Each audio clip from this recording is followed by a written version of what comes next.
Hello, everyone. It's Nikki Batgirl D'Angelo here, along with Ben Lesnick, for another episode of Bensday. And today's special guest is Allie. Hey. Hello. How are you? I'm great. How are you doing? You can tell it's strained to talk, which is why you're here. You're going to do my Yes. talking. So, Yes. But it is good that you have a voice again. well, yeah, I do, and it's unreliable. That's the word that my nurse used. It's unreliable. It could be like this, or I could go to open my mouth and it won't make a sound at all, or I'll sound like some evil robotic chick. So, which would be cool on this show, right? That would be awesome. Hey, don't So, worry about it. People have been telling me I'm unreliable my whole life. Yeah. Now I drive the school bus. so Allie, how many people do you think are going to be asking you when they could have a model of this Prospector in their hangar? Probably quite a few, and I would like one myself. Yeah, I would love for the Prospector to go off to whoever made my Constellation model. It's a pretty ship.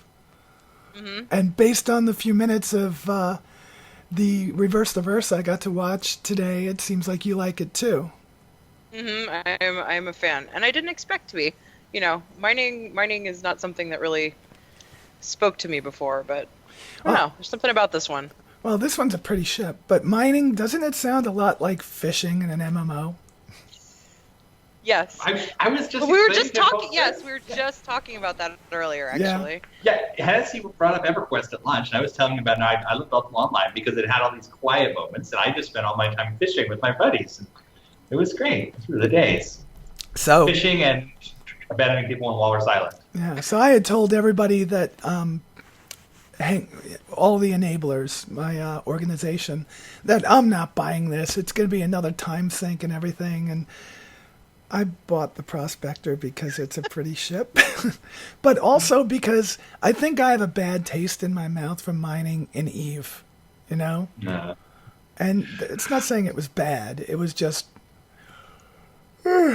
boring. And I'm hoping that you guys make it a little bit less boring. Can you give us an idea of what that long mining document says? It's going to be less boring. No, I hate to. I don't want to talk badly about anybody's game, but we do have a different approach to mining, a Tony Z approach. Okay. No, I'd encourage folks to check out the design doc on the web because it's just better than I do. More interactive. So Definitely. So is it something like we'll be able to mine the ore and bring it somewhere and have it turned into parts for us to use? That's so that would be beyond the purview of mining because you have to mine the ore, then refine it, and then you can sell it to somebody else who's going to turn it into parts. I'm not a huge fan of the idea that any one man can be the whole process. It should take all sorts of people to go from ore inside a planet somewhere to high-tech laser weapon. But the whole process does happen in the universe. So is it possible that the Prospector will be working with an Orion and be able to land on board the Orion? I don't know about being able to land aboard the Orion. We haven't. We need to take another look at the Orion's boat bay, see what can and cannot go in there. Working together for sure. In fact, it's one of the points we address in the comlink post we did last night. We wanted to let people know that there are differences between the two, including the type of mining they're oriented for, planet versus sweeping up masses of asteroids. And the Prospector is very much more of a surgical tool. So you go in, you scan, you locate this rare earth metal somewhere, and you go right there and you fill up with a specific valuable thing. Whereas the Orion is just, it's the giant clear-cutting device of space. It's all the metals in this rock are now mine, sort of thing. Awesome. So, Allie, you went off on a road trip the other day with Sandy. Yes, I did. What type of things do you two girls get involved in when you're driving around for 4 hours? It's a lot of... Sandy and I feel like, are both kind of in the same boat as far as we both have husbands working very hard on this game. So we kind of have a common ground there. And it's kind of nice to... There aren't many people that you can kind of talk to in that sense about it. So it's nice, Yeah. I feel like we just had like a good long conversation. So you bonded. So we had a good... Yes, we had a good time. Cool. We went off on one of those the other week too, so this is our second road trip. So I don't think we'll have to do any others, but yeah, we had a good time. Okay. So does Ben have anything to worry about from this long conversation you had? I don't think so. Okay. So Allie's here to ask some questions because I think I've overdone it a little bit here. And I will either interject, if I could speak, some follow-on questions, or I'll type them to you, Allie, okay? Sounds good. All right, let's start with the first one. All right. Now, do I read their name as well? Yeah, or just yeah. The question? Say their name, because we have a contest going on where I'm announcing right now that Ben had said it could either be a Blade or a Starfarer. I left it up to a vote, and the Starfarer won. So we'll be giving out a Starfarer to somebody that's picked from the questions that are read for the next, for 4 weeks. So last week, this week, and the next 2 weeks. So if your question's chosen, it goes into a pool. I'll pull from that, and then we'll give the Starfarer away. Okay? Cool. So we need those All right. names read. Okay? All right, sounds cool. good. Cool. Okay, so this question is from Aaron Meisman. He asks, when the Alpha UEC system is fully implemented, will we still be able to purchase ship upgrades and UEC that are permanent and migrate into the live game? Let's see. When the Alpha UEC system is fully implemented, for now, yes. Eventually, it'll all be inside the game, and that's what you're seeing. A lot of the transition right now. Our folks in Austin are working on moving shopping from the website into the game. And right now, we're using what's called Alpha UEC because that we need to, at this point in the testing process, be able to make huge mistakes. So we can't have some form of UEC that goes in with your existing UEC you've paid for, you've been rewarded for various things in the past, because we need to be able to take Alpha UEC away and give it back and let people break the universe before we make it permanent. So there will be kind of a wipe eventually before the game goes live that wipes all that Alpha UEC that you made, right? Yeah, I expect Alpha UEC to have all sorts of tumbles up and down as we get the pricing right, as we get, make sure there's no way to abuse it, and, get it easily in some mission or something. There's a whole lot of balancing with currency, and we don't want to lock ourselves into pre-launch. So things purchased with Alpha UEC aren't permanent. I think that's what he's... That's right. Yeah. Okay, good. Yeah. Next. All right. Next question is from Andrew Jennings. He says, regarding ejection systems, in today's world, when a pilot ejects, the ejection system may use an explosive-type device to disable all equipment that's too valuable to allow to fall into enemy hands. Will SC fighters that are equipped with this style ejection system also have to have this to disable the ship? Will the person salvaging a ship have to replace or repair the equipment and seat before it's usable again? So my thought would be that your average SC ship does not have that sort of intentionally destroy the ship ejection system, because the average, to the pilot in the Star Citizen universe, they're not flying around an F-22 Raptor, they're flying around a Subaru wagon. Your safety system in your Subaru, your seatbelt doesn't, make the car explode. I think that in generally, self-destruct, that triggers and all that sort of stuff would be a separate system. Maybe in some of the military ships, but I don't believe we've planned that out right now. Okay, that makes sense. Should I do that follow-up question too? Yeah, I guess so. That's a second question for him. Yes, second question. Can the self-destruct system like what we have now be disabled by an enemy before someone can set it off? Either by EMP, by destroying the subsystem that manages it, or some other way? Yes, totally. In fact, that'll be the big benefit of these heavily electronic warfare ships is you think of them as interdictors. They stop you from going to quantum. They stop you from setting off your self-destruct. You need checks and balances. You can't have an absolute self-destruct like this will always get me out of this situation. It has to be a conflict. Yeah, I just realized why Allie got confused. The first two questions got merged into each other. It's kind of weird. Oh. That's what happened. So Andrew Jennings asked Okay. those two questions, and all that stuff below it was from the gentleman before. So just go down to okay. just go down to Marcus Perry. All right. Okay. Marcus Perry asks, some people seem to think that once we get to Nyx, we get procedurally generated planets with it. I do not think that's true. I think Nyx is just another landing zone, and its release has nothing to do with procedurally generated planets. The release of those is much further in the future. Is that correct? No. This is one of those times. No, Nyx is not necessarily tied to procedural planets, but it is also not necessarily too far from them. Nyx is being the actual built-out, laid-out point at Nyx is being put together by the folks in Austin and the guys at Behavior, and it's very, very close. Procedural Planets by the folks in Germany, and it's also not too far off. I can't give timelines or say when you'll see any of this stuff, but I'm not thinking of either of them as distant future things. So there's been a really big breakthrough in this procedural world generation then. Absolutely. And one of the cool things about a game like this is when we make a big tech breakthrough, one that we didn't expect to do so quickly, we can shift some priorities around and we can take advantage of that to make a better game sooner.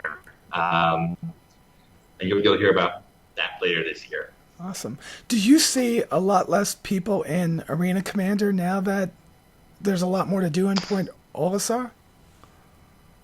Yeah. I mean, Port Olisar is the place to be these days. Okay, good. All right. Allie. All right. All right. Stuart Knight asks, can we expect to see animations for when we use systems on our ship while at the cockpit? For example, if we use our scanner or activate quantum or open cargo hatch, can we expect to see our pilot reach forward and flip a switch or hit a button, similar to how the Aurora startup is? Or is it going to be telepathic, all buttons on ship's joystick? No, we'd like to eventually have animations for everything. That's a staple of Chris Roberts' games. That's one of those things where the tech is all there. It's just a matter of recording them and putting them in the game and having the final ship in the first place. So you'll see more of that later. All right. You don't have to read everything that Ken says. Stop at the question. Okay, I'll read the... Okay. Yes. Okay. All right. Ken Sandlin asks, there's so much curiosity about the huge range of developments. There's never enough time for you guys to answer all of the questions on ATV, RTV, 10 for the chairman, etc. Wait. That's right. This started Where's off. the question there? That's what I'm saying. There's no question. There's no question. But it is that. Thank you, Ken. Is it? Thank you, right. Ken. Should I? A nice thought. That's a nice Should I redo thought. that? That was a nice thought. You go back. I'll grab the question and put it back in there. Thanks for the... No, I'll go grab the Vibes, question. It got lost. So jump down to the next one. All right. Euros asks, where will we store cargo inside the hangar? Around platforms? I've seen a lot of room for it, but does this... Wait, hang on a second. Let me reread this one. It's phrased kind of weirdly. Around platforms, I've seen a lot of room for it, but this mean that you can double... Okay. Euros asks, where will we store cargo inside the hangar? I've seen a lot of room for it, but does this mean that you can double your capacity if you move one ship to another platform? The answer to the question is yes. In your hangar, then as needed, we can do other rooms that are all cargo, but I don't understand the thought that if you move your ship, it doubles the capacity. What he's saying is that if you remove a ship from one of the platforms, does that mean you could store more cargo there? Yeah, absolutely. But I don't think it's like one of those life hacks that doesn't necessarily need to be done. It would work, but I don't think there's ever going to be a point where you feel like you're limited in terms of cargo in your hangar. It's like a security thing, just to know that it's possible. Right. All right. Let's see here. Neil J asks, as we know, there are two official mining ships, the Orion and Prospector. Can something like the Caterpillar be set up to mine as well? Example, Cat side module door folds open, side-mounted tractor beam pulls in asteroid, then a chop shop or such module interacts with it. Yes, not necessarily for Caterpillar. It's a good ship to use that example on, but I can't talk about variants yet. The bigger deal there is, yes, that is how it will work for other ships. You'll have a diminished capacity mining tools on ships that aren't necessarily designed to be miners. So if you want to do a little bit of resource extraction, maybe there's a tool on the Caterpillar or the Carrack or something. How much bigger has the Caterpillar gotten? It's a pretty big ship. It was already big before. Right, it was already big before. I don't know that it's gotten a lot. I don't know that it's gotten a lot bigger than it was before. So kind of in dreams, it was small when we started out. It was going to be, I think we called it the Freelancer's evil twin. It was going to be a little bit bigger than the Freelance, and it was kind of the Russian-looking ship. That's where the name came from, like piece of construction equipment. And by the time it got to Jim Martin to do concept, it got much larger, though, because we had this idea that you would want to have it as the center of your pirate fleet, and you would fill it up with loot, kind of like you used to do with the Drayman and Privateer. And it stayed about that larger size here. Let me see if there's a numbering confluence. Caterpillar.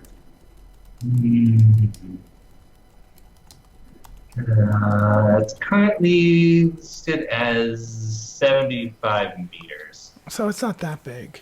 Not that much bigger, although I'm not sure if that's accurate either. Yeah. For the April, okay. Probably about right. All right, so it's a little bit But bigger. you'll be seeing. All right, so we're going to pause for 1 second because let's see if this works. All right, now there we go. Now you're in HD.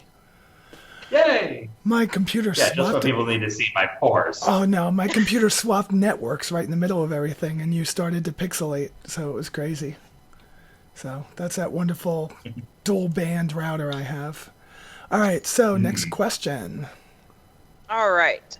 Rufus Ultra asks, Chris mentioned in the last 10 for the chairman that we'll be able to own multiple hangars, and on other points, as it was stated that we can break apart game packages if we own more than one is to create additional starting hangars and an NPC. What I'd like to know is if there's a more flashed out idea of how this will work, or if you have, an idea of how it will work. That's it. Stop there. I mean, essentially, like as described, so with your base package, you get. Chris identified a couple different things you need to start the game: the base UEC, the base ship, the character slot, and you have that with each basic game package. And early on, we sold more than, if you wanted multiple characters or multiple ships, you could buy game packages, and there'll eventually be like a reckoning point where you assign everything where you want it to go, and then it's locked and the universe starts.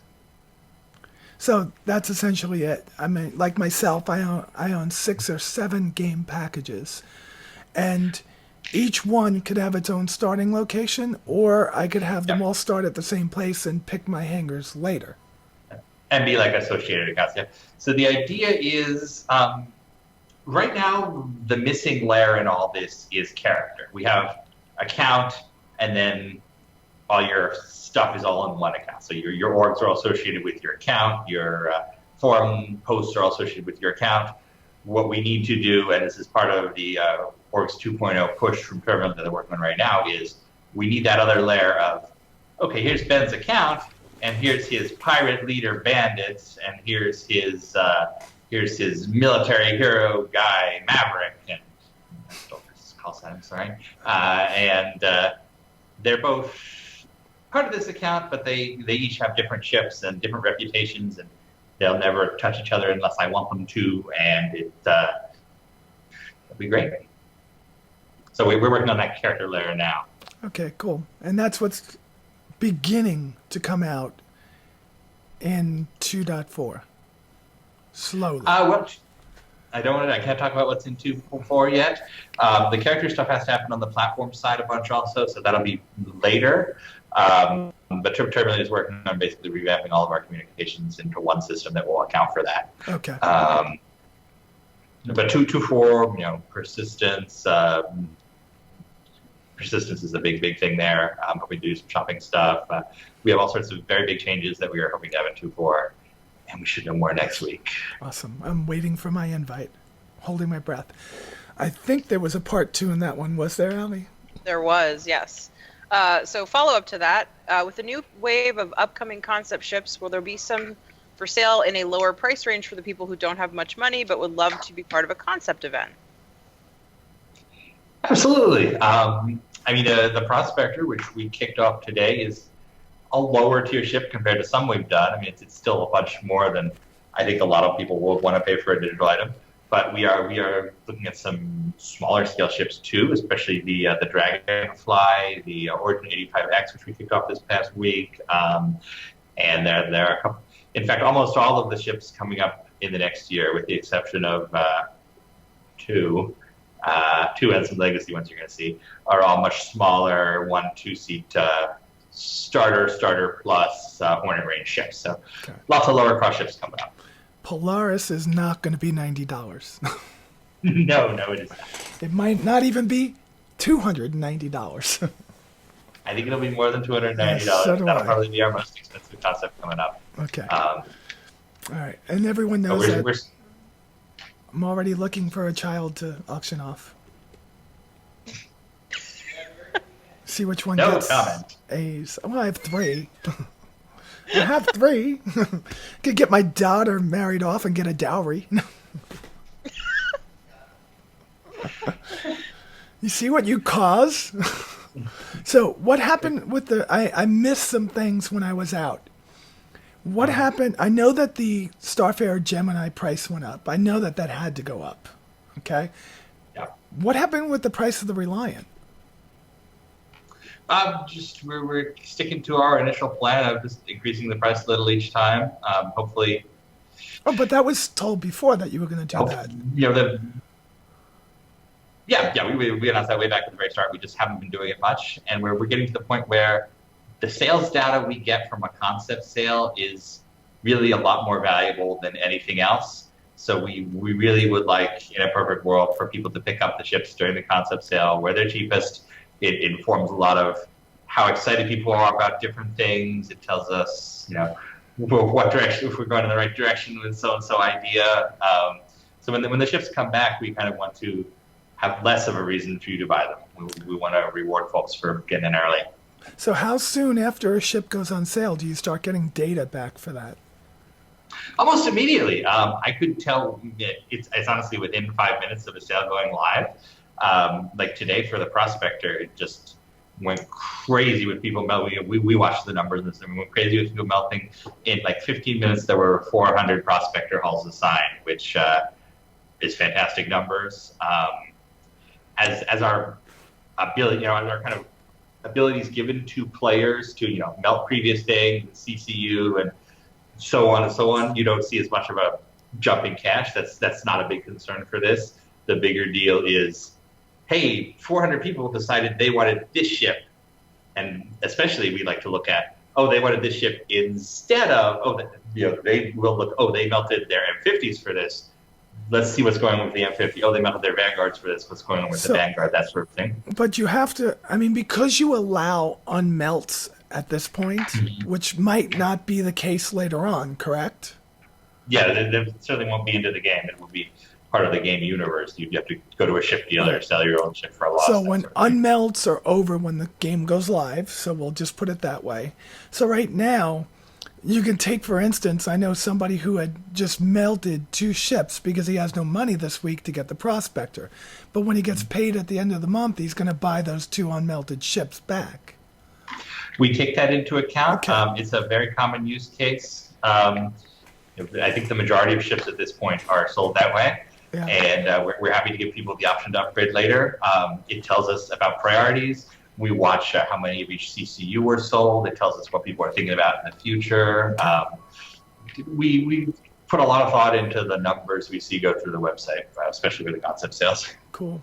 For later sales, when a ship is going like flight ready or whatever, or power ready, flight ready, the numbers more just show that, the community in general wants to try a new thing, which we kind of always know. Okay. So, Allie, today they showed off a couple of patches. Is that right? That's right. What were they? Yes, I have them have them right here at my desk. Okay. So we're doing this manufacturer patch set. So Okay. we've got an Anvil Aerospace, got an RSI, got an Aegis or Aegis, depending on how you pronounce it. MISC. It was Aegis in Jupiter Ascending. Well, I believe that Aegis is the. Yeah, I think he's right. If you, yeah. It's but, Aegis, and then like we have the Aegis cruisers. Oh, we Drake. got Drake too. Yeah. So those are just bigger of the old ones that we had? Yeah, and we brushed up the art a little bit, changed some colors. Quality So these of are going to patch? go. Yes, definitely. We've upped our quality. They're super nice. These are going to go on sale next week, and I don't think we've told anybody that yet. So. Do you have Exclusive. Yes. Do you have anything exciting coming up for us in the merchandise category? You don't have to tell us what it is. Yeah, we've always got stuff we're working on. Sandy comes in with her brainstorm ideas, and then we sort them out. So yeah, there's always ideas brewing. Some ladies' V-neck shirts, maybe some point. Yeah, we're gonna do some new shirts, Yeah. definitely, because right now we don't have much going on in the store. We're working on a hoodie, Cool. definitely some new T-shirts. Yeah, so. Oh, by the way, they're working on a hoodie, but I have two of the original Drake hoodies, the redacted ones. So if anyone watching wants an extra large one, you'll pay for shipping.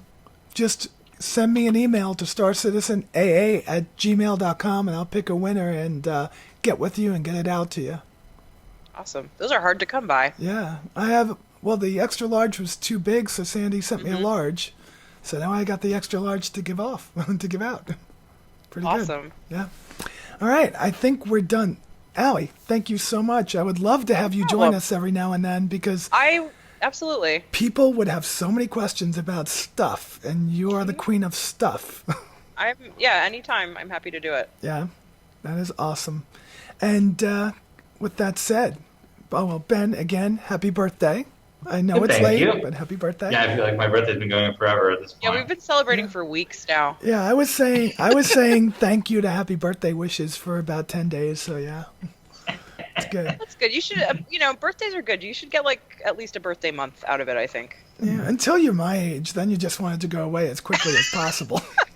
That's true. It's really, you can't put that many candles on a cake in this neighborhood or the fire department comes out. Yeah. Okay. All right, guys, and with that said, you all be safe out there, and we'll talk to you soon. Bye.